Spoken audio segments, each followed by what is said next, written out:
Hi guys, Mr. Wiggins, Chapter 6, Lonely Calvin. Write in those suggestions. The journey has become much easier since Calvin decided that keeping the Thomases off the ground is safest. Riding on the giant's shoulders proves to be the best spot for the kids. They are fascinated by the view from that height, pointing out things they have never seen before. Birds' nests attached to limbs, how small everything looks, how the leaves cover the forest floor like a carpet. Thomas watches as the sun's rays become mostly blocked out by the tree's canopy. Calvin easily walks through the forest as only the highest limbs branch out covering the sky. The trees in the area are enormous, several times larger than Calvin, like cloud-piercing skyscrapers in big cities. This forest is big enough to hide dinosaurs, not to mention troggers. Each new tree they see appears bigger than the last. The leaves these trees shed cover the ground, making his usual booming steps as soft as a kitten's tummy.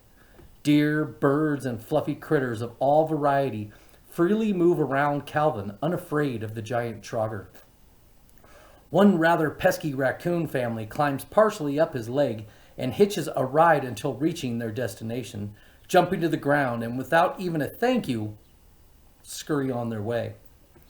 "This is the weirdest," Thomas whispers to Sammy, because it feels wrong to be loud in such a peaceful place.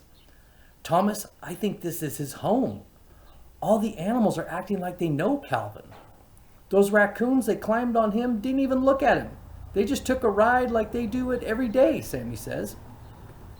"Hey, Cal." Oh. Sorry, guys, I had to sneeze. "Those raccoons that climbed on him didn't even look up at him. They just took a ride like they do it every day." "Hey, Calvin, you ever been here before?" Thomas asks. "No, Thomases. This place be beautiful. I like the trees very much," Calvin replies. Walking for several minutes, the trios enjoy the peaceful songs of the birds and the tranquil feel the covered forest provides them.